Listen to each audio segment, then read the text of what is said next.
인간이 살면서 가장 행복할 때는 사랑하는 사람을 만나서 사랑할 때인 것 같습니다. 그렇기 때문에 세상에서도요, 이런 사랑을 계속해서 노래로도 만들고요, 드라마로도 만들고 또 영화로도 만들어서 이렇게 정말 사람이 사랑할 때 참 행복하구나라는 사실을 계속해서 우리에게 되풀이해서 강조하고 있습니다. 그런데 현실은 어떤가요? 사랑하는 사람이 만났더라도 그렇게 만나 너무너무 같이 있고 싶어서 결혼을 했는데 이 결혼이 고통의 원인이 되고 또 고민이 원인이 되는 경우가 너무나 많이 있습니다. 사실 밖에서 다른 사람한테 상처를 받고 또 회사 일이나 이런 세상의 일로 고민을 하는 것보다 집에서 있는 이런 일들로 말미암아 정말 죽고 싶다, 지옥 같다 이렇게 느끼는 사람들이 훨씬 더 많은 것 같아요. 왜죠? 가까운 관계이기 때문에 더 깊은 상처를 줄 수 있고요, 더 고통스럽게 만들 수 있기 때문입니다. 그럼 하나님이 왜 결혼을 만드신 걸까요? 오늘 본문을 통해서 이 부부관계를 통한 하나님의 목적과 그것을 어떻게 회복할 수 있는지를 좀 살펴보기를 원합니다. 첫 번째로 하나님이 부부를 만드신 목적은 서로 돕는 자가 되도록 만드신 것입니다. 18절의 말씀을 한번 다시 보겠습니다. 여호와 하나님이 이르시되 사람이 혼자 사는 것이 좋지 아니하니 내가 그를 위하여 돕는 배필을 지으리라. 결혼은 인간이 그냥 살다 보니까 만들어진 것이 아니라요, 하나님이 처음부터 어떤 목적을 가지고 시작하신 것입니다. 근데 그 목적 가운데 제일 중요한 게요, 바로 인간은 혼자서는 완전하지 않다라는 것입니다. 그래서 사람에게 또 다른 그를 도울 수 있는 자를 만들어 주셨는데, 여기서 이 돕다라고 하는 것은요, 마치 어떤 사람이 일을 하는데 종으로서 돕는 그런 역할을 하는 것이 아닙니다. 이 돕는 배필이라고 할 때 이 돕는다라고 하는 단어는 에제르라고 하는 히브리어를 사용하는데, 성경에서 이 단어는 사람에게 사용되기보다는요, 주로 하나님에게 사용되고 있습니다. 그래서 시편 54편 4절에 보니까요, 하나님은 나를 돕는 이시며 주께서는 내 생명을 붙들어 주시는 이신이다. 하나님을 향해서 하나님이 우리를 도우시는 분이다 라고 이야기를 해요. 이 돕는다는 건 그러니까 누구보다 낮은 위치에서 누구를 도와주는 게 아니라요, 한 사람이 스스로는 할 수 없는 일을 어떤 존재의 도움으로만 완전케 돼서 그 일을 행할 수 있을 때, 인간이 스스로는 살아갈 수 없는데 하나님의 도움으로만 살아갈 수 있을 때, 남자가 혼자서는 온전하지 못하는데 아내의 도움을 받을 때, 또 아내 또한 남편으로 말미암아 온전하게 될 때 이 돕는다라고 하는 것입니다. 결국 인간은 이렇게 누군가의 도움을 받아야지만 온전한 삶을 살아갈 수 있는 존재로 처음부터 불완전한, 혼자서는 완전한 기능을 할 수 없는, 아니 그 자체로는 아름답고 온전한 존재지만 어떤 일을 하고 세상을 살아갈 때는 반드시 다른 사람과 공동체를 이루어 살아갈 수 있도록 그렇게 하나님이 디자인해서 만들어 놓으신 것입니다. 그래서 오늘 19절 20절에 보니까요, 하나님이 아담한테 이렇게 돕는 배필을 만들어 주시기 위해 먼저 그 전에 일을 시키십니다. 19절에 보니까 여호와 하나님이 흙으로 각종 들짐승과 공중의 각종 새를 지으시고 아담이 무엇이라고 부르나 보시려고 그것들을 그에게로 이끌어 가시니 아담이 각 생물을 부르는 것이 곧 그의 이름이 되었더라. 아담이 모든 가축과 공중의 새와 들의 모든 짐승에게 이름을 주니라. 아담이 돕는 배필이 없으므로. 하나님이 이름을 짓는 일을 맡기신 다음에요, 그 다음에 성경이 이야기합니다. 아담이 돕는 배필이 없었다. 이것은 바로 이렇게 하나님의 백성에게 이렇게 하나님이 어떤 일들, 하나님의 일들을 맡기셨을 때 이것은 혼자의 힘으로는 불가능한 것임을 보여주고자 하는 것입니다. 그런데 여기서 이 짐승의 이름을 짓는 건요, 이렇게 우리가 보면서 이건 컵이야, 이거는 뭐 탁자야, 이렇게 단순히 이름을 붙이는 것이 아니라 성경에서는 어떤 대상을 향해 이렇게 이름을 붙인다라고 얘기했을 때 그 대상을 통치하고 관계를 맺고 그 대상을 보호해주고 그 대상을 사랑하는 그런 관계 가운데 있을 때 그렇게 이름을 붙인다라고 이야기하는 것입니다. 그래서 아담이 하와에게 이름을 붙이고요, 그리고 아버지들이 그 자녀에게 이름을 붙이고요, 이렇게 하나님의 백성들이 세상에서 자기 통치적 영향력을 미칠 때 이름을 붙인다라고 표현을 하는 것이죠. 아담은 단순히 그러니까 이것은 뭐다 이것은 뭐다라고 한 것이 아니라 그 짐승들과 특별한 관계를 맺은 것이고요, 그리고 각각의 짐승이 가진 특성과 모습을 잘 파악한 다음에 그것에 가장 적절한 이름을 불러주고 그 이름을 가지고 그들을 보호하고 그들을 인도하고 그들을 적절하게 하나님의 통치를 대행하는 자로서 관계를 맺은 것을 여기서 이름을 붙였다라고 한 것입니다. 그런데 이렇게 이름을 붙일 때 보니까 아담의 능력만으로는 부족한 거예요. 왜죠? 세상에 만들어진 만물은 다 암수가 있습니다. 근데 아담 혼자서 이 일을 하다 보니까 이 역할에 부족함을 느끼는 그 자리까지 하나님이 이끄신 다음에 그 다음에 아담으로부터 그 돕는 배필을 만들어 내신 것입니다. 그런데 이렇게 사람은 다른 사람의 도움으로 이렇게 온전하게 되는 역할을 하도록 만들어져 있는데 죄가 들어오면서 이런 사람과 사람이 서로 함께 어떤 역할을 해나가는 이것에서 문제가 발생하기 시작했습니다. 그 문제가 발생한 가장 대표적 구절이 창세기 3장 11절 12절입니다. 이르시되 누가 너희 버섯음을 내가 알렸느냐? 내가 내게 먹지 말라 명한 그 나무의 열매를 내가 먹었느냐? 하나님이 죄를 짓고 아담한테 이제 질문을 던지세요. 그러니까 아담이 뭐라고 대답하죠? 아담이 이르되 하나님이 주셔서 나와 함께 있게 하신 그가 그 나무 열매를 내게 주므로 내가 먹었나이다. 이전에는 나를 온전케 만드는 돕는 자였는데 이젠 비난의 대상이 됩니다. 내가 행한 어떤 잘못에 대해서 책임을 전가하는 대상으로 바뀌어버리는 것이죠. 그를 통해 나이가 온전하게 되는 것이 아니라 이젠 그 사람이 나에게 불편함과 모든 악을 가져온 원인으로서 바라보게 된 것이죠. 이게 죄가 가져온 가장 치명적 결과 중에 하나입니다.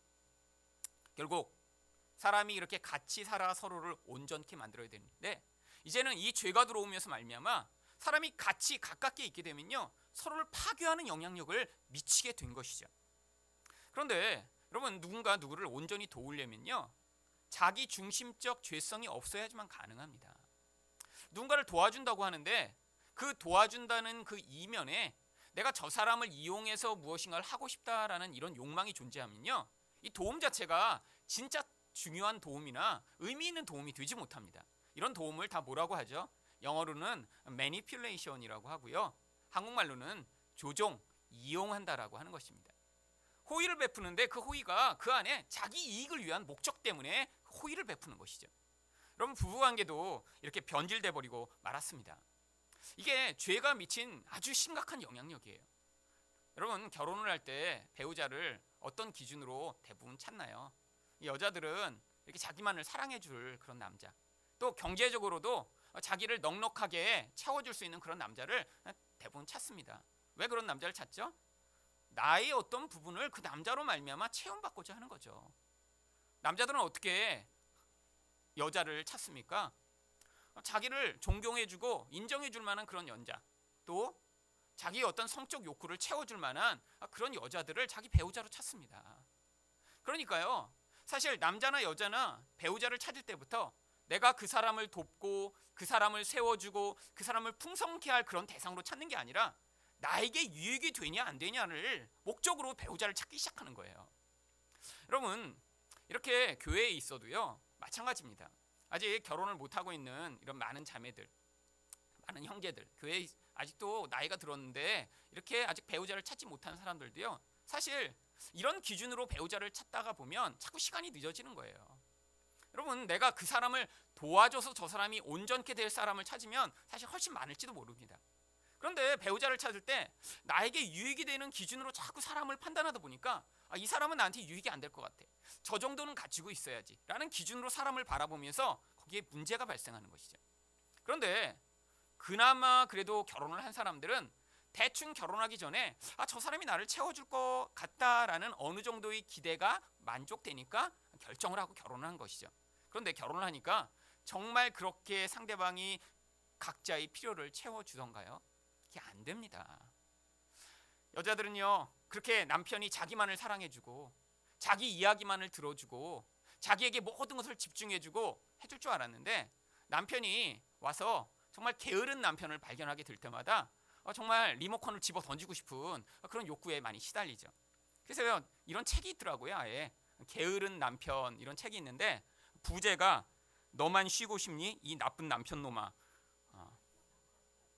책에 이런 내용이 있어요. 로맨틱한 결혼 생활은 바라지도 않았다. 하지만 남편을 차지하기 위해 컴퓨터, TV와 경쟁해야 할 줄은 더더욱 상상하지도 못했다. 연애 시절 그렇게 빠릿빠릿하던 사람이 리모컨과 마우스를 작동할 때 빼고는 움직이지 않으리라고는 누가 생각이나 했겠는가. 여러분, 결혼하기 전에는요, 뭐 아무게 이렇게 부르면 뭐 멀리 있어도 그냥 빨리빨리 달려왔어요. 뭐가 필요해? 달려가서 사오고요. 그런데 결혼을 가니까 사람이 변한 거죠. 사람이 변한 건가요? 아닙니다. 원래 그런 인간이었어요. 그랬는데 결혼하기 전에는요, 아직 관계가 온전하게 성립이 안 됐으니까 그 사람을 나의 사람으로 얻으려고 그 목적을 위해서 열심히 봉사하고 열심히 빠릿빠릿하게 산 거죠. 그런데 본성이 돌아온 것입니다. 여러분, 여자는 안 그러나요? 여자는 결혼하기 전에 이렇게 정말 곱게 화장을 하고 예쁜 옷을 입고 나타났는데 결혼을 하고 났더니 눈에는 이만한 눈곱이 붙어 있고 머리는 부시시하고 그리고 입에서는 냄새가 나면서, 그리고 결혼을 하면 아침마다 따끈따끈한 밥을 차려줄 줄 알았는데 혼자서 남편이 나가서 토스트를 해 먹어야 될 때의 그 서러움. 여러분, 이게 다 모두 가정에서 경험되는 것입니다. 왜죠? 결혼하기 전에는 그 사람이 나의 어떤 부분을 채워줄 거라고 기대를 했어요. 그리고 그것에 맞는 사람을 찾는 것입니다. 사람마다 기대치가 다 틀려요. 그런데 그런 기대치를 가지고 사람들을 계속 바라봤는데 결혼의 현실에서는 그게 채워지지 않는 경우가 많은 것이죠. 여러분, 이것이 현실입니다. 왜죠? 이 근원 원인은요, 상대방이 그 역할을 할 수 있는 능력이 없어서가 아니라 인간이란 존재가요, 다른 사람만을 위해 살 수 있는 그런 근원적 능력이 결여된 자기 중심적 존재라고 하는 사실 때문입니다. 이게 바로 아담으로부터 말미암는 죄로 시작된 그 영향력 가운데 우리가 존재하기 때문에 모든 결혼이 어떤 사람을 막론하고 결혼 가운데 바로 이 자기 중심적 죄성으로 내 이익, 내 욕망을 만족시키기 위해 상대방을 바라보고 요구하니까 거기서부터 문제가 발생하는 것이죠. 여러분, 여기에서 자유로운 사람은 한 명도 없습니다. 그런데 결혼을 하면서 이렇게 내 욕심, 내 욕망만 채우다가는 이 결혼이 유지되지 못하고 고통이 너무 증가하니까 거기서 지금 그런 부분들을 배운 분들은 조금 더 서로를 배려하고 사랑하는 모습으로 변화되어 가는 것이죠. 두 번째로, 하나님은 왜 부부를 이렇게 결혼을 통해 만드셨나요? 연합된 존재가 되도록 만드신 것입니다. 24절에 보니까 이러므로 남자가 부모를 떠나 그의 아내와 합하여 둘이 한 몸을 이룰지로다. 하나님이요, 단순히 그냥 따로따로 둘이 살도록 만드신 게 아니라 그냥 같은 집에만 살도록 만드신 게 아니라 한 몸을 이루도록 만드신 것입니다. 이것은 단순히 몸만 하나 되는 것을 의미하는 것이 아니라 전적인 연합을 이야기하는 것이에요. 근데 이 연합을 만들어가는 과정 또한 하나님이 어떤 식으로 만드셨냐면 21절에서 23절까지 말씀입니다. 여호와 하나님이 아담을 깊이 잠들게 하시니 잠들매 그가 그 갈빗대 하나를 취하고 살로 대신 채우시고 여호와 하나님이 아담에게서 취하신 그 갈빗대로 여자를 만드시고 그를 아담에게로 이끌어 오시니 아담이 이르되 이는 내 뼈 중에 뼈요 살 중에 살이라 이것을 남자에게서 취하였은즉 여자라 부르리라 하니라. 여러분, 남자는요 흙에서 하나님 만드셨습니다. 그런데 왜 여자는 남자의 이 갈빗대로부터 하나님이 이렇게 여자를 만들어내신 것일까요? 여러분, 바로 이 여자가 얼마나 소중한 존재인가를 그 남자에게 가르치시면서 또한 그 둘이 시작에서부터 하나였다라고 하는 사실을 보여주시기 위한 모형으로 그렇게 만드신 것입니다. 여러분, 이 아담이 하와를 처음 보며 내 뼈 중에 뼈다, 내 살 중에 살이다 이렇게 고백한 것은요, 당신은 내게 가장 소중한 사람입니다, 이런 고백을 대신한 거예요. 여러분, 몸에 많은 뼈가 있습니다. 그런데 어떤 뼈는 사실 이렇게 사라져도 이 몸이 괜찮은 뼈가 있잖아요. 그렇죠? 사람 중에 그래서 뼈가 뭐 이렇게 사고로 하나가 없어지고 대신 그것을 대신한 다른 뼈를 가지고 사는 사람도 있습니다. 그 뼈는 있으면 좋지만 없으면 불편한 그런 거죠. 갈빗대가 여러 개 있는데 하나가 부러졌다고 사람은 죽지는 않습니다. 그런데 뼈 중에서도 아주 소중한 뼈가 있을 거예요. 예를 들면 코뼈 같은 경우 이거 환몰됐다고 하면 이건 대체할 게 없잖아요. 또 이 머리뼈, 여러분이 이 머리가 있는데 이 윗 뚜껑이 없다고 생각해 보세요. 이 뇌가 어떻게 되겠습니까? 아주 소중한 뼈죠. 여러분, 살도 그런 살들이 있습니다. 우리에 있는 뱃살 없으면 좋겠을 살이죠. 그런데 살 중에서도요 심장에 있는 살, 여러분 이건 조금만 없으면 어떻게 될까요? 죽게 되겠죠. 이렇게 뼈 중에 뼈요 살 중에 살이라는 고백은요, 내 존재 중에 나왔지만 당신은 나보다 가장 소중하고 가장 가치 있는 존재입니다라는 그런 고백을 한 거예요. 여러분, 왜 이런 고백을 하도록 만드셨을까요? 여러분, 사랑은 바로 어떤 대상을 그렇게 가치 있게 여기는 데서부터 나오기 때문입니다. 여러분, 우리가 하나님을 이렇게 예배하기 위해 이 자리에 왜 모였죠? 사실은 이 예배가 하나님을 사랑하는 행위이기 때문이에요. 왜 예배를 월십이라고 부릅니까? 월스, 가치 있는 분이 하나님이십니다라는 그 고백을 이 예배 행위로 하는 거예요. 세상은 시간을 중요하게 여깁니다. 세상은 돈을 중요하게 여깁니다. 세상은 자기 관심을 중요하게 여겨요. 그런데 이렇게 중요한 시간에 우리가 이 자리에 모여 같이 헌금을 드리고 같이 하나님을 찬양하고 고백하는 이 과정을 통해 우리는 우리 행위로 하나님이 중요하십니다라고 하는 예배 행위를 하는 거예요. 근데 이 예배 행위를 통해 뭐가 증명되는 것이죠? 우리가 하나님을 사랑하고 있음을 증명하는 것이에요. 여러분, 여기에 사실 이렇게 오신 분들은 그래서 하나님을 사랑하고 계신 분들입니다. 여러분이 하나님과 사랑을 해서 하나님과 서로 껴안을 수 없고 하나님을 사랑한다고 해서 지금 하나님과 손을 잡고 걸을 수는 없지만 이 예배 행위, 내가 다른 것보다 하나님이 더 중요하십니다라고 하는 고백을 통해 하나님이 내 사랑의 대상이십니다라는 그 고백을 대신하는 것이죠. 여러분, 그런데 사람의 간의 관계에서도 그렇습니다. 어떤 대상을 사랑하기 위해서는요, 그 대상이 존귀하게 여겨져야 돼요. 귀하게 여겨져야 그때 사랑할 수 있습니다. 근데 맨 처음에는 하나님이 그렇게 만드신 거예요. 아담이 하와를 보며 와, 정말 소중하구나. 그러니까 사랑이 절로 되는 거예요. 내 존재보다 그 존재가 가치 있는 존재로 여겨지게 된 것이죠. 여러분, 근데 이것도요, 죄로 말미암아 파괴되기 시작했습니다. 이렇게 사랑했을 때 연합이 됐거든요.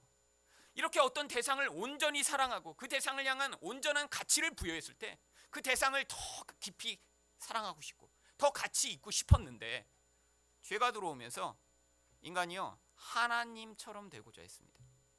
여러분, 이 죄의 속성은 우리 모든 관계를 파괴하며 영향을 미치는데, 특별히 관계에서요, 내가 하나님처럼 되려고 하면서 어떤 결과가 나타났나요? 다른 사람이 그렇게 가치 있는 존재로 여겨지지 않게 된 거예요. 다른 사람이 나와 경쟁하는 존재, 내 말을 들어야 되는 존재, 내가 하나님 노릇해야 되니까 나에게 복종해야 하는 존재로, 그렇게 낮은 존재로 여겨지는 순간 더 이상 온전한 사랑을 할 수 없게 된 것입니다. 여러분, 한국에서 1년에 남편이 아내를 살해하는 경우가 한 100여 건 정도 있대요. 사랑한다고 결혼을 했는데 뭐 이혼하고 이걸 떠나서 아예 죽이는 이런 무시무시한 사건. 그런데 이게 대부분 사례가 무슨 일로 나타나냐면 아내가 남편을 이렇게 무시하는 그 말을 하는 게 굉장히 아주 중요한 원인입니다. 또 아내가 남편을 바가지를 긁으면서 남편이 원하는 것을 안 해주는 경우에, 근데 남자들이 그런 경우를 당할 때 어떤 느낌을 갖냐면 자기가 무시당했다는 느낌을 갖을 때 못 견디는 거예요. 그래서 그 울컥한 마음을 가지고 사랑한다고 결혼한 그 아내를 이렇게 죽이는 경우들이 있는 것입니다. 왜 그렇죠? 결국에는 자기가 높은 존재고 내가 하나님과 같은 존재라는 사실을 인정받고 싶은데 그것이 세상에서는 인정받기가 쉽지 않아요.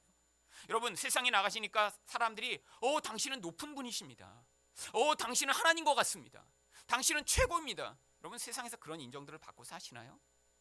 그런데 여러분, 집에 와서도 아내가 무시하니까요, 못 견디는 것이죠. 여러분, 사람은 이렇게 높임을 받기를 원합니다. 그런데 그 높임의 대상이 가장 가까운 대상으로부터도 인정을 받지 못할 때 못 견디는 거예요. 못 견디는 거예요. 여러분, 근데 이게 죄가 만들어낸 영향력입니다. 여러분도 집에서요, 여러분 말이 통하기를 원하고 여러분이 정말로 여러분이 행하는 대로 모든 것이 되기를 원하는 그 마음이 이면에는요, 죄가 영향을 미쳐서 여러분을 하나님처럼 되게 만들고 싶은 그 욕구에 시달리기 때문에 여러분이 여러분 말대로 모든 게 돼야 되고요. 그걸 영향을 미치기 위해 남자는 주로 말로 설득이 잘 안 되잖아요. 그러니까 화를 내거나 폭력을 행사하는 경우가 많습니다. 여자들은 어떻죠? 여러분, 말로 계속해서 바가지를 긁죠. 그래서 그 이면에는 다 뭐가 있는 거예요? 내가 원하는 대로 좀 해라. 내가 원하는 대로 좀 해라. 그런데 상대방이 그 원하는 대로 말을 들어주나요? 또 상대방은요, 죽기까지 그 말을 듣기 싫어서 말을 잘 안 듣습니다. 결국 이 가정 안에 있는 이 깨어진 관계의 시작 또한 죄로 말미암는 결과인 것이죠. 마지막으로 하나님이 부부를 원래 만드신 목적은요, 부끄러움이 없는 관계가 되도록 만드신 것입니다. 25절입니다. 아담과 그의 아내 두 사람이 벌거벗었으나 부끄러워하지 아니하니라. 여러분, 왜 두 사람이 다 벌거벗었는데 부끄러워하지 않았을까요? 첫 번째 이유는요, 바로 하나님의 영광이 그들과 함께 있었기 때문입니다. 여러분, 우리가 천국에 가면 다 흰옷을 입게 될 거라고 이야기하죠. 물론 그 흰옷은 상징적인 것입니다. 근데 어떤 종류의 흰옷이냐면 이제 그 상징은 바로 예수 그리스도의 의를 우리가 덧입게 될 것을 상징하고 있는 것이에요. 그런데 왜 천국에는 이렇게 예수님이 이렇게 색깔이 별로 이렇게 여러 개 드러난 걸 별로 좋아하시지 않나요? 왜 하필이면 흰 옷이죠? 뭐 색깔 좋아하는 사람은 빨간 옷도 입히시고, 뭐 나중에 더 좋아하는 사람은 무지개 색깔로도 옷을 입히시면 참 좋을 텐데. 세상은 이렇게 화려하고 멋있게 만들어 놓으셨는데 왜 하늘에서는 이렇게 흰 옷만 하나님이 입히시는 걸까요? 바로요, 하늘에서는요, 우리 안에 이제 회복된 영광이 나타날 것이기 때문입니다. 여러분, 우리 존재 안에 이제 하나님의 영이 충만하고요, 우리 존재를 통해 하나님의 영광이 드러나니까요, 어떻게 되겠어요? 겉에서 흰 옷을 입어도요, 밖에서 그 영광으로 말미암아 부끄러움이 하나도 안 보이는 거예요. 여러분, 이렇게 LED 등이 굉장히 밝습니다. 여러분, 이게 직접 안 보이시지만요, 이걸 눈으로 이렇게 보면요, 이렇게 그 다음에 보면 이렇게 앞이 잘 안 보여요. 너무 밝으니까. 여러분, 이렇게 영광이 회복된 존재가 그런 거예요. 우리 안에서부터 하나님의 영광이 뿜어져 나오니까 그 존재를 보면요, 그 존재가 가진 그 부끄러움과 연약함이 하나도 안 보이고 그게 다 가려지는 거죠. 여러분, 원래 아담의 상태가 그랬습니다. 그러니까 자기의 부끄러움이 보이지가 않은 거예요. 근데 그뿐 아니라 원래 그들은 또 완전한 사랑과 연합의 관계 가운데 있었기 때문에 서로의 불완전함과 부끄러움을 보는 것을 별로 두려워하지 않았습니다. 여러분, 어떤 사람이 서로를 완전하게 용납하고 사랑하는 관계 가운데 있을 때, 그 관계 가운데서는요, 상대방의 수치와 부끄러움을 보는 것이 별로 아무런 문제가 되지 않아요. 왜? 여러분, 사랑한다는 게 뭐죠? 그 사람을 품어주는 것입니다. 온전하게 여기는 거예요. 받아주는 거예요. 그러니까 상대방이 어떤 연약함이 있어도 그 연약함을 보는 사람도 그것을 문제 삼지 않고요, 또 자기 연약함을 가지고 있는 사람도 다른 사람이 자기 연약함을 바라보는 것을 아무런 문제로 삼지 않겠죠. 여러분, 맨 처음에 만들어진 사람은 그러니까요, 이렇게 서로 영광과 이렇게 아름다움을 가지고 있었는데 여기도 어떻게 됐죠? 죄가 들어오게 됐습니다. 창세기 3장 7절입니다. 이에 그들이 눈이 밝아져 자신들이 벗은 줄을 알고 무화과 나무 잎을 엮고 치마로 삼았더라. 아무도 너희들이 빨가벗었어, 그러니까 너희는 창피해 라고 얘기하지 않는데요, 영광이 확 떠나버리니까요, 자기 그 알몸이 드러나는 곳에 부끄러움을 느끼기 시작한 거예요. 다른 사람도 없는데, 아담과 하와밖에 없었는데도 스스로 수치감을 느끼기 시작한 것입니다. 여러분, 이 모습이 지금 우리가 살아가고 있는 관계 가운데 되풀이되고 있습니다. 어떤 모습이죠? 여러분, 결혼을 하면요, 다 우리는 연약한 존재예요. 멀리서는 굉장히 멋있는 줄 알았어요. 아니, 결혼하기 전에는요, 와, 정말 잘생겼다, 아, 예쁘다, 아, 저 사람은 참 말도 세련되게 잘한다, 아, 저 사람은 굉장히 성실한 것 같다. 결혼해 보니까 그러시던가요? 아닙니다. 결혼하고 나니까요, 그 완벽하던 모습이요, 바뀐 것처럼, 이 변화가 일어난 것처럼 전혀 다른 모습이 나타나요. 왜? 여러분, 일상에서도 그렇게 완벽한 모습을 보이는 사람과 같이 산다는 건 사실 어쩌면 더 힘든 걸지도 몰라요. 여러분, 만약에 아내가 있는데 결혼하기 전에 이렇게 그냥 예쁘게 화장을 늘 했는데 집에서도 한 번도 맨얼굴을 보이지 않는 그런 아내, 남편이 일어나기 1시간 전에 일어나 먼저 화장을 예쁘게 하고, 여보 일어나셨어요? 남편이 잠잔 다음에야 몰래 들어가서 화장실에서 다 남편이 잘 때까지 기다렸다고 화장을 싹 지우고 나타나서 몰래 옆에서 자는 그런 아내. 여러분, 이런 아내가 훨씬 더 무서운 아내입니다. 그렇잖아요. 자기 부끄러움을 보이지 않게 몸부림치는 그런 무서운 아내. 여러분, 자기만 그러면 완벽하기를 원할까요? 이런 사람은요, 상대에게도 동일한 걸 요구합니다. 그러니까 자기는 이렇게 완벽한데 상대에 대해서는 무한한 사랑과 용납으로 용납하는 게 아니라, 이런 무서운 아내와 사는 남편은요, 이 아내가 언제 화낼까? 내가 이렇게 TV를 보며 누워있으면 언제 뒤에서 칼이 날아올까를 늘 조심하고 불안해해야 돼요. 왜죠? 사람은 자기에 대해 이런 완벽한 기준을 갖고 있다면요, 다른 사람도 그것을 요구하며 그것에 미치지 못할 때 화를 내고 조종하려고 하는 게 인간이니까요. 여러분, 그런데 인간은 부끄러운 존재예요. 불완전한 존재예요.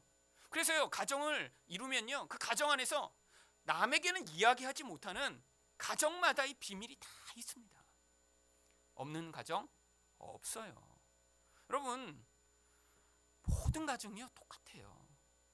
여러분, 제 아내도요, 그래서 저를 보면, 이게 여러분 저를 이렇게 보시면 그래도 괜찮은 사람처럼 보이잖아요. 하지만 여러분이 평가하는 그 괜찮다는 기준과 제 아내와 제 아이들이 저를 볼 때 괜찮다는 기준은 아주 상당히 틀립니다. 왜죠? 일상을 같이 살고 있으니까요. 여러분, 그런데 문제가 어떤 문제죠? 이런 불완전한 모습이 나타날 때 죄가 들어오면서요, 상대방의 부끄러움과 상대방의 수치를 지적하고 그것을 가지고 말싸움을 하고 상대를 조종하려고 하고 상대방을 욕하는 게 인간의 모습이 되어버린 거예요. 여러분, 문제가요, 그런데 그 모습, 그때 나타나는 모습만 지적하고 싸우는 게 아니라, 여러분, 부부싸움을 하면 주로 나타나는 대화들이 있습니다. 작년에 뭐 이렇게 부부싸움을 하다 이런 얘기를 하는 경우가 있어요. 작년 것까지 다 끄집어내는 거죠. 작년에 무슨 일이 있었는지. 2년 전에 뭐 이렇게 하다가 나중에는 결혼 전에 뭐 이런 얘기까지 나오고. 그럼 뭐죠? 다 기억하고 있는 거예요. 상대방의 약함, 상대방의 실수, 연약함을요, 용서하지 않고요, 마음 깊숙한 곳에 가지고 있다가 그게 10년이 됐건 20년이 됐건 그때 일부터 끄집어내서 상대를 공격하고자 하는 게 인간의 무서운 속성이 되어버린 것입니다. 그뿐 아니에요. 상대방이 잘못했는데 그거를 가족으로 확산시키기 시작합니다. 당신 어머니가 뭐 이런 얘기를 하면서 싸울 때. 여러분, 이게 그래서요, 인간의 가정이요, 이렇게 깨어진 모습을 갖게 된 거예요. 하나님은 처음에요, 서로 도와서 완벽하게 만들기 원하셨고요, 서로 연합해서 그 행복과 만족을 경험하기를 원하셨고요, 또 부끄러움과 연약함이 있어도요, 그걸 덮어주는 곳으로 가정을 시작하셨는데 죄가 들어오면서 이 모든 것이 다 파괴되고 말았습니다. 그래서 가정이요, 이렇게 문제가 많은 것처럼 보이는 상황이 된 것이죠. 그럼 하나님이요, 이렇게 문제가 많은 가정을 지금 왜 그냥 이대로 놔두고 계신 건가요? 여기에 하나님의 목적이 존재하기 때문입니다. 여러분, 아담으로부터 하와를 만들어내신 이 그림이 신약 성경에서 다시 한번 반복됩니다. 하나님이요, 이 아담의 옆구리로부터 쪼개시고요, 살과 뼈를 꺼내실 때 무엇이 났을까요? 피가 흘러나왔겠죠. 근데 하나님이 그것을 수술하시듯이 막으시고 그 존재로 여자를 만드신 거예요. 신약 성경에 어디 그런 얘기가 나오냐고요? 신약 성경 바로 요한복음 19장 34절입니다. 그중 한 군인이 창으로 옆구리를 찌르니 곧 피와 물이 나오더라. 여러분, 예수님이 십자가에 매달리셨을 때 이제 예수님이 죽었는지 안 죽었는지를 확인하기 위해 한 군병이 밑에서 창으로 찌릅니다. 이렇게 예수님은 높은 곳에 매달리시고요, 이게 아래서부터 사선으로 창을 찌르니까요, 그 창이 이 옆구리를 뚫고 지나가 심장이 꽂혔겠죠. 그리고 죽은 자로부터 말미암는 이렇게 피만 있는 게 아니라 이제 피와 물이 분리된 완전히 죽었음을 거기서 쏟아져 나오는 물과 피로 말미암아 확인할 수 있게 된 거예요. 여러분, 이 그림이요, 마치 맨 처음에 하나님이 아담으로부터 하와를 만들어내듯이 이렇게 우리를 위해 대신 죽으신 예수님으로 말미암아 하나님의 예수 그리스도의 백성인 바로 신부인 교회가 만들어지는 그림을 이 안에 모형적으로 담아놓고 계셨던 거예요. 이제 우리가 만들어졌는데, 그래서 성경이 우리를 뭐라고 합니까? 예수 그리스도의 피로 사심받은 백성이라고 이야기합니다. 그래서 사도행전 20장 28절에서 여러분은 자기를 위하여 또는 온 양떼를 위하여 삼가라. 성령이 그들 가운데 여러분을 감독자로 삼고 하나님이 자기 피로 사신 교회를 보살피게 하셨느니라. 교회가 그냥 만들어진 게 아니라요, 예수 그리스도의 죽음으로 말미암아 그가 피를 흘리심으로 말미암아 자기 신부를 만들어내신 그림을 이 안에 가지고 있는 것입니다. 이제 우리는요, 그냥 존재가 아니라 예수 그리스도의 신부인 거예요. 여기 있는 남편들도요, 다 예수 그리스도의 신부입니다. 그런데 하나님이요, 이 땅의 결혼을 통해서 하나님은 이런 예수 그리스도의 신부에 걸맞는 모습을 만들어내기로 작정을 하셨습니다. 그래서요, 우리를 향해 어떤 명령을 주셨냐면 에베소 5장 24절입니다. 그러므로 교회가 그리스도에게 하듯 아내들도 범사에 자기 남편에게 복종할지니라. 그런데 남편에게도 이런 명령을 주세요. 에베소 5장 25절입니다. 남편들아, 아내 사랑하기를 그리스도께서 교회를 사랑하시고 그 교회를 위하여 자신을 주신같이 하라. 예수님이 이렇게 자기 피로 우리를 살려내셨는데 그것으로 말미암아 이제 우리는 이중적인 신분을 가진 자가 되었습니다. 우리 안에는 이렇게 죄가 영향을 미쳐서 다른 사람을 내 중심적으로 이용해 먹고 싶고, 연합하기보다는 다른 사람 위에 내가 하나님처럼 군림하고 싶고, 다른 사람의 수치를 가려주기보다는요, 그 수치를 드러내서 내가 그 수치를 보여줌으로 다른 사람보다 우위에 서고 싶은 이런 욕구를 가진 우리들인데, 그런데 하나님이 우리 안에서 또 다른 예수 그리스도의 모습을 가진 자들을 만들어내시기를 원하시는 거예요. 그래서 우리에게 명령을 주시는 것입니다. 어떻게 명령을 주세요? 아내들에게는요, 남편에게 예수님께 복종하듯이 복종하래요. 그런데 남편들에게는요, 예수님이 자기 생명을 바쳤듯이 그렇게 생명을 다해 사랑하래요. 여러분, 이게 쉬우신가요? 아주 어려운 명령입니다. 왜 어렵냐고요? 이렇게 순종하는 자리까지 간 사람은요, 바로 하나님과 같은 사랑의 속성이 그 안에 이루어졌을 때만 가능한 모습이기 때문이에요. 그런데 이런 명령을 받고 우리는 어떻게 해야 되나요? 불가능하니까 난 하지 않을 거야가 아니라, 여러분 안에 하나님, 난 이렇게 남편에게 복종하기 싫은데요, 하나님, 나는 이렇게 아내만을 온전히 사랑할 수가 없는데요 라고 하는 우리 자신의 세상의 영향력, 죄의 영향력을 가진 모습을 하나님 앞에서 회개하며 고백해야 하는 것입니다. 왜? 그 죄악이 우리에게도 영향을 미쳐서 이렇게 남편에게는 복종하지 않고 아내만을 온전히 사랑하지 않는 그런 존재로 만들어냈으니까요. 그런데요, 하나님이요, 우리가 이렇게 자발적으로 복종하지 않으면요, 어떻게 하신 줄 아세요? 결국 이 가정이라고 하는 관계를 통해서 그 존재 안에서 하나님이 요구하시는 이런 완전한 사랑의 수준을 만들어내시기 위해 우리 가정을 사용하시는 것입니다. 여러분, 그래서요, 바로 그런 명령 다음에 어떤 말씀이 있냐면 에베소 5장 26절 27절입니다. 이는 곧 물로 씻어 말씀으로 깨끗하게 하사 거룩하게 하시고 자기 앞에 영광스러운 교회로 세우사 티나 주름 잡힌 것이나 이런 것들이 없이 거룩하고 흠이 없게 하려 하심이라.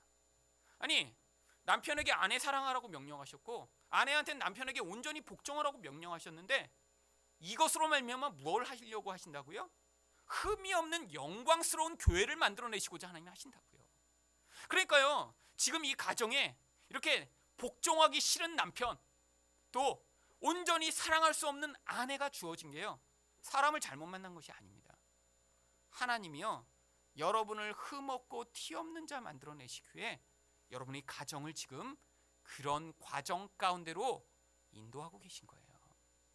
여러분, 하나님은요, 우리 인생에 있는 모든 과정을 사용하시길 원하십니다. 지금 아직 결혼을 안 하신 분들은요, 그 결혼을 안 해서 그것으로 말미암아 당하는 어려움, 외로움, 사람들의 시선으로 말미암은 고통을 통해서도 또 하나님이 그 안에서 그 안에 있는 흠과 점을 깎아내시길 원하세요. 그런데 결혼이라고 하는 것은요, 그런 혼자서 당하는 어려움보다 훨씬 더 강도가 센 거예요. 여러분, 회사에서는요, 자기 싫은 사람이 있으면요, 도망갈 수가 있습니다. 안 만날 수 있어요. 그리고요, 정 싫으면 회사를 옮기면 되죠. 여러분, 결혼은 이게 안 됩니다. 매일같이 마주쳐야 되고요, 끊임없이 거기서 그뿐 아니라 그와 관계된 가족들과 마주쳐야 돼요. 여러분, 그런데 그렇게 마주치는 관계를 통해 무엇이 드러나는 줄 아세요? 여러분, 하나님이 우리에게 요구하시는 속성은요, 바로 이렇게 원수까지도 사랑하는 그런 자가 되는 거예요. 여러분, 이렇게 사랑할 수 있는 사람이 된 것, 그것을 무엇으로 증명받냐 하면 어디에 교도소에 가서 이렇게 흉악범을 사랑하는 것으로 증명받는 게 아니라요, 가장 가까운 사람과 이런 사랑의 관계를 맺는 것을 통해 하나님은 우리 수준이 어떤가를 보여주시길 원하시는 거예요. 여러분, 지금 여기 계신 모든 분들 겉모습으로는요, 어떤 삶을 살고 계신지 잘 드러나지가 않아요. 그리고 여러분도 착각할 수가 있습니다. 내가 이렇게 교회에 열심히 와서 예배 드리는데, 난 교회에서 이런 직분을 갖고 있는데, 아니 저도요, 아니 나는 목사인데. 여러분, 그런데 하나님이 어떤 직분을 가졌냐, 얼마나 예배를 많이 드리느냐, 아니 한 번도 빼놓지 않고 새벽 기도를 드렸냐로 그 사람의 신앙을 판단하시는 게 아니라, 이 사람이 진짜 흠이 없고 온전한 자인가는 하나님과 같은 온전한 사랑을 할 수 있는 자인가로 드러내시길 원하시는 거예요. 그래서 여러분이 가정 안에서 이렇게 맨 처음에 하나님이 부부관계를 만들어 놓으신 대로, 그래서 거기서 정말 그런 사랑을 하며 거기서 한 몸을 이루고 수치를 용납하고 그렇게 상대방의 연약함을 도와 온전케 만드는 자로 살아가고 계시면 여러분은 지금 성숙하신 분이에요. 그런데 가정 안에서 그렇게 되고 있지 않다. 상대방의 연약함을 내가 오히려 짓밟아주고 싶다. 아니면 상대를 이용해 여전히 내가 원하는 것을 이루고 싶다. 아니면 상대방에게 계속 내 원함과 뜻을 요구시켜서 그것을 그 사람이 듣게 만들고 싶은 하나님 노릇을 하고 싶다. 남이 잘못할 때마다 그것을 수첩에 다 기록해놨다가 나중에 싸울 때마다 자 언제 네가 이렇게 또 잘못했잖아 라고 지적하고 싶다. 이런 마음이 있으시면요, 여러분은 지금 하나님 나라의 그 기준에 의한 너무 지금 밑바닥에 불과한 거예요. 하나님은요, 이 결혼이라고 하는 과정을 통해서도요, 이 땅에서 우리를 하나님 백성 만들고자 이 결혼을, 지금 불완전한 것 같은 결혼, 깨어진 것 같은 결혼, 아픔이 있는 이 결혼 또한 하나님이 사용하고 계신 것입니다. 여러분, 이 결혼은요 영원한 것이 아니에요. 여러분, 그래서 하늘나라에 가면요, 우리가 여기서는 이렇게 부부로 살았지만 거기서는요 천사들처럼 더 이상 남자 여자 이렇게 한 집을 이루고 살지 않아도 되는 곳이에요. 여러분, 그런데 왜 결혼이 존재하냐고요? 바로 이것을 위해 존재하는 것입니다. 흠없는 자, 하나님의 백성처럼 온전하게 연합하고 사랑하고 부끄러움을 덮어줄 수 있는 사람으로 만들어내시기 위해. 여러분, 그래서요 가정에서 여러분 순종하셔야 돼요. 어떤 순종을 하셔야 되는 줄 아세요? 바로 끊임없이 여러분 안에서는 그 말씀을 듣고 싶지가 않아요. 여러분, 여기 계신 우리 결혼하신 우리 자매님들, 남편에게 죽게 하듯이 복종하고 싶으신가요? 남편이 말씀하시면 네 서방님 말씀만 하세요, 제가 그렇게 하겠습니다, 이런 마음이 잘 안 드시죠? 왜 그러세요? 상대방을 그렇게 온전한 존재로 바라보지 못하니까 그가 말하면요 별로 듣고 싶지 않은 거예요. 니까짓게 뭘 나한테 얘기해. 여러분, 만약에 상대방을 정말 하나님과 같은 그런 높은 존재로 여기시면 여러분은 무슨 말을 해도 복종하실 수 있을 거 아니에요. 여기 있는 남편분들, 예수님이 명령하신 대로 정말 죽기까지 그렇게 정말 사랑하고 계신가요? 그래서 그를 사랑하기 때문에 그가 원하지 않는 것은 하지 말고 그가 원하는 것은 내가 생명을 바쳐서 하고 계신가요? 여러분, 우리는 끊임없이 우리 안에 질문을 던져야 합니다. 내가 정말 그렇게 하나님이 요구하시는 사랑의 수준을 이루어가고 있나? 바로 그래서 하나님이요, 이 가정 안에서 부부의 연합을 통해 하나님은요 예수 그리스도와 신부가 연합하는 그 비밀을 여기서 가르치시며 우리를 준비하시고자 하는 거예요. 여러분, 그렇기 때문에 에베소 5장 31절 32절에 이런 구절로 가정에 대한 교훈이 끝납니다. 그러므로 사람이 부모를 떠나 그의 아내와 합하여 그 둘이 한 육체가 될지니 이 비밀이 크도다. 나는 그리스도와 교회에 대하여 말하노라. 아니요, 바울이요 이 창세기에 있는 구절을 인용하더니 한 몸이 되는 것이, 그런데 이게 부부 얘기가 아니야. 사실은 이 비밀이 원래는 그리스도와 교회에 관한 비밀이야. 여러분, 이렇게 인간의 부부관계조차 하나님은요 그것을 통해 예수 그리스도의 신부로서 걸맞는 하나님 백성 만들어 가시고자 하는 하나님의 거룩을 위한 도구로 예정하고 지금 이루어가고 계시다는 거예요. 여러분, 이게 바로 세상의 삶이고요, 세상의 관계입니다. 여러분, 이 세상에서 우리가 있는 이 연약함, 부족함, 죄가 영향 미친 이 모든 것에서 하나님이 그렇게 살도록 만드시는 이유는요, 하나님이 우리를 온전한 자, 거룩하고 흠이 없는 자, 그래서 나중에 하나님 나라에서 예수 그리스도의 신부로 살 때 조금도 그런 흠과 점을 보이지 않는 그런 완전한 존재로 만드셨어요. 그렇게 천국에서는 영원히 사랑하는 사람들이 모여 영원히 서로 사랑하며 용납하며 한 몸을 이루며 같이 살아갈 수 있도록 이 땅에서 우리가 살아가는 모든 관계, 모든 상황들을 사용하고 계신 거예요. 여러분, 이 삶 가운데 이렇게 결혼, 또 부모와 자식의 관계, 또는 세상의 그 모든 관계들 가운데 있는 그 모든 과정들을 통해 이렇게 점도 흠도 없는 하나님의 백성으로 지어져 가시기를 예수 그리스도 이름으로 축원드립니다.